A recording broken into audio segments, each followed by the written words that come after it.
How can a cattle breeders society contribute towards a better industry, and can they do so? And that is what Kobus Bester will be chatting about today.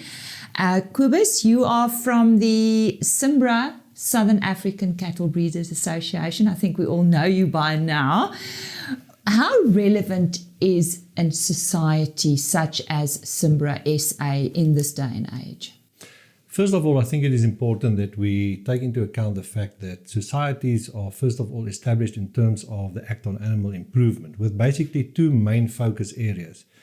The one, developing a breed, and then secondly, in addition to developing the breed, to be able to ensure or to really prove that that breed is making genetic progress. So basically it's about two things. First of all, establishing a breed, maintaining that breed in terms of the herd book and so forth, rules and regulations within the breed, but also making sure that that society conforms to genetic progress, and that the members and through the animals, through the members' contribution in terms of measurements, that really make genetic progress. Now, what is important, that what we need to understand is the day and age that we're living in, everything and everyone is under pressure. When we look at what's happening in the economy, it's a fact that money is not freely available. And I think it may even get worse going forward. Therefore, a society like the Simbra Cattle Breeders Society contributes towards producing more from less. But the big mistake that was made very often in the past is a lot of people, a lot of farmers, producers,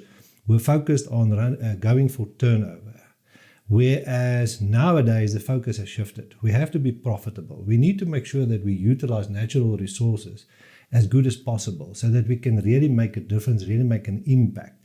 So it's not just about making the turnover, it's really about making profit.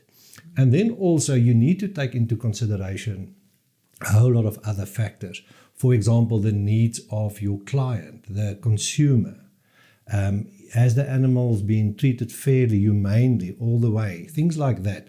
So there's a lot of other things that comes into play nowadays when we look at the role and the responsibility of a society. A modern society really have to look after the interest of everyone, especially now that we're in a situation where we no longer have agricultural advisors as in the old days, people coming to your farm, visiting you, sharing valuable information with you. Today, that role has been displaced towards the societies. And that's also one of the reasons why the Simbra Society is actively involved in Farmers' Days, hosting Farmers' Days, also participating at various Information Days, Farmers' Days. And that is part of the future. We have to make sure that we lift all producers' ability as a whole, not only as far as the breed is concerned, but really in terms of beef production. Talk about the future. We have to and we want to export more, as far as I know.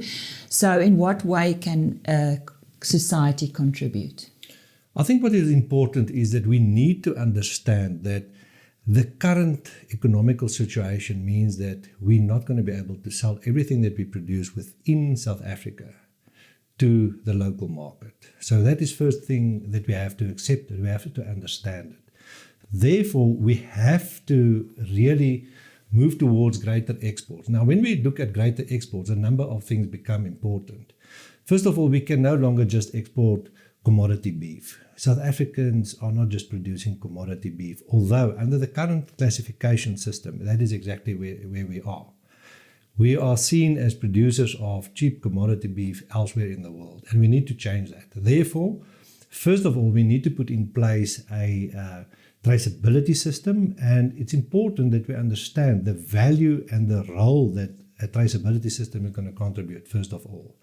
Then we have to make sure that we provide the correct product in terms of the conformation of the carcass that we deliver, as well as the quality of the meat, which is hugely affected by, first of all, the facility within which the slaughtering process takes place. Now, where does a society come into play in all of this? Well, we need to understand that we have to focus on the right things. And therefore, within the Simbra Society, as part of our BGP2, we focus on NFI, which is net feed intake, which will help us to identify the animals able to produce more from less resources, first of all, we need to take into account the methane gas emissions and all the other things that the greenies are complaining and crying about. So we have to address that as well.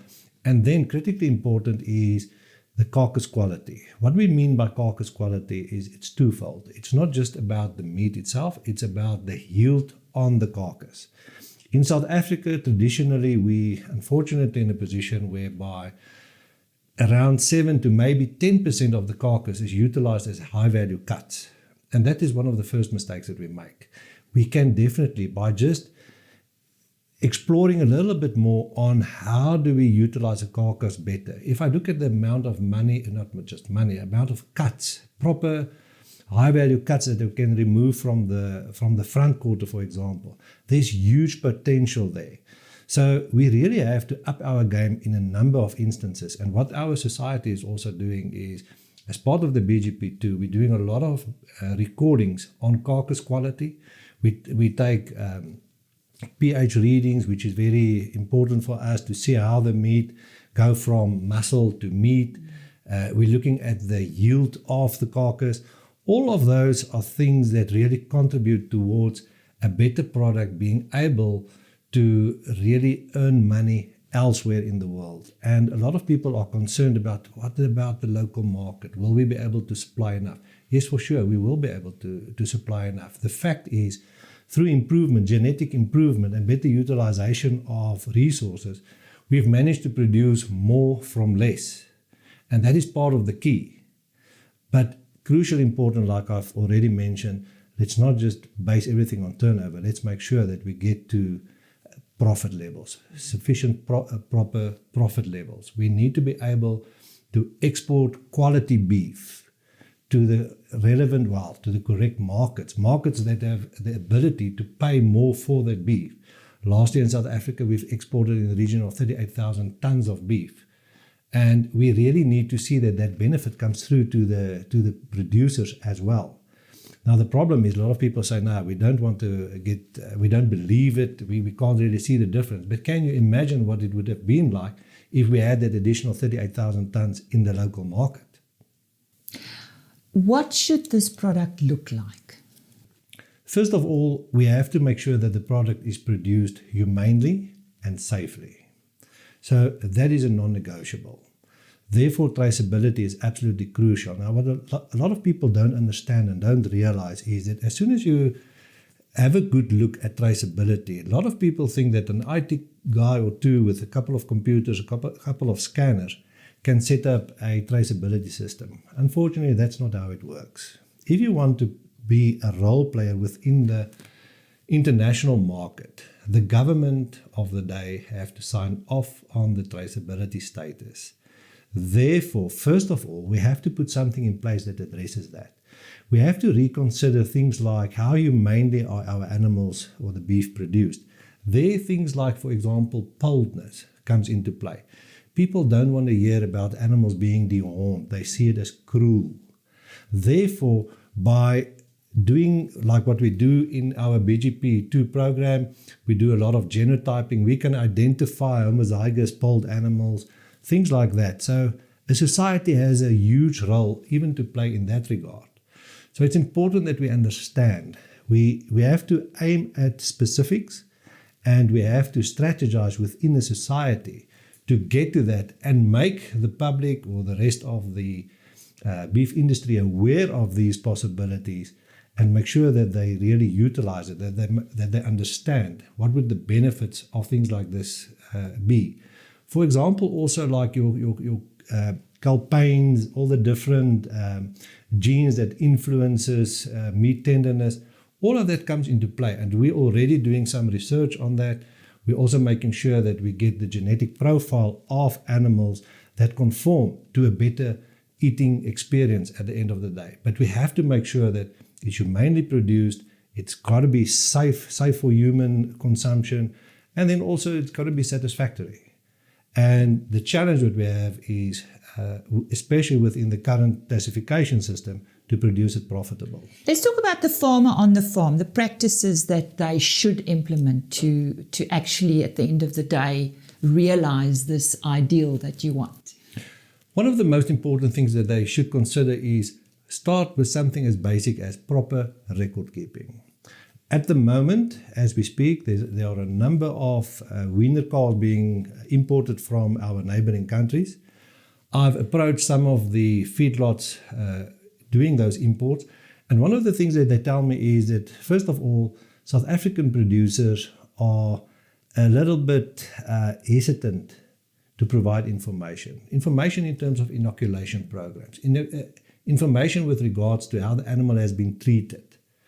Not just inoculation programs, not just whether the animal has been dehorned or not, because that they can often see, but also, for example, in terms of the feeding regime that animal comes from.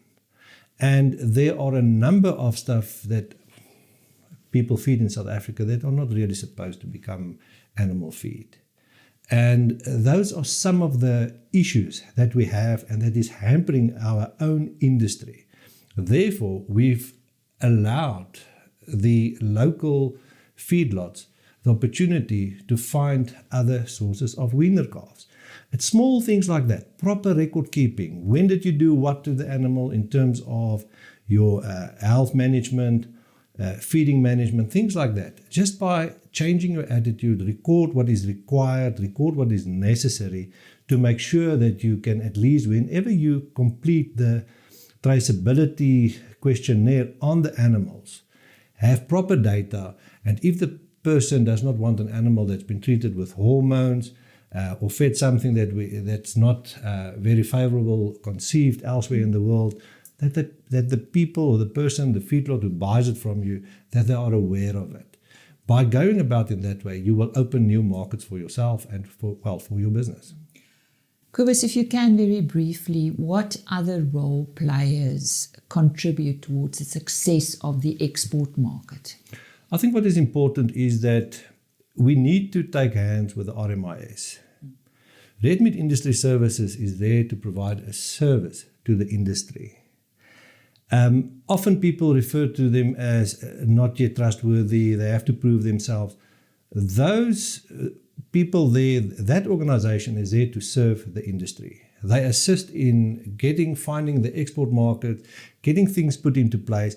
We have to work together with them. The traceability platform that they put in place, that they're busy putting in place, busy implementing, we have to really engage in and on that system. Let's make sure that we get our production unit numbers issued. Let's participate. Let's be part of the solution, and let's all contribute to making the Vision 2030 for the red meat industry something that's going to be a reality. Kobus, thank you very much. That was Kobus Bester. He is a breed director for the Simbra Cattle Breeders Society of Southern Africa. And he shared a few thoughts today on a society's relevancy in this day and age, and also the very important market, and that is the export market.